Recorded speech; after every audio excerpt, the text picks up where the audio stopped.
Hello बच्चों, यहाँ प्रश्न है कि दो सदिश ए सदिश और बी सदिश मात्रक सदिशों के पदों में निम्नवत व्यक्त किए गए हैं, जहाँ पे ए सदिश दिया हुआ है 3 आई कैप प्लस में जे कैप प्लस में 2 के कैप, और बी सदिश जो दिया हुआ है 2 आई कैप जोड़ में 2 जे कैप जोड़ में 4 के कैप। तो उपयुक्त सदिशों के लंबवत मात्रक सदिश ज्ञात कीजिए। तो चलिए इस प्रश्न को हल करते हैं। तो सबसे पहले अगर मैं मुख्य अवधारणा लिखूं इस प्रश्न का, मुख्य अवधारणा, तो यदि सदिशों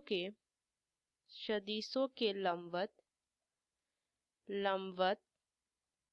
लंबवत मात्रक सदिश एन कैप है, तो एन कैप बराबर क्या हो जाएगा, ए सदिश क्रॉस बी सदिश बटा में ए सदिश क्रॉस बी सदिश का क्या होगा, परिमाण। तो चलिए इस प्रश्न को हल करते हैं। तो सबसे पहले अगर मैं देखूं तो ए सदिश क्रॉस बी सदिश ज्ञात करेंगे, तो इसको ज्ञात करेंगे सारणिक से। ये आई कैप जे कैप और के कैप इधर हो जाएगा। ए सदिश का आई जे के कैप के गुणांक, तो 3 1 2 2 2 4।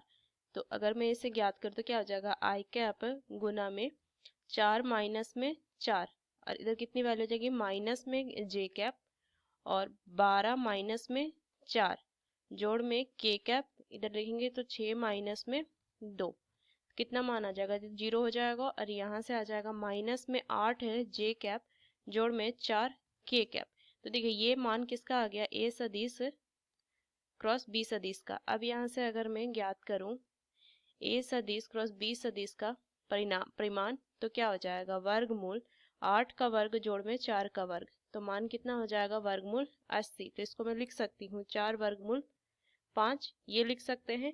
अब देखिए यहाँ से अगर मैं लिखूं कि यदि सदिशों के लंबवत मात्रक सदिश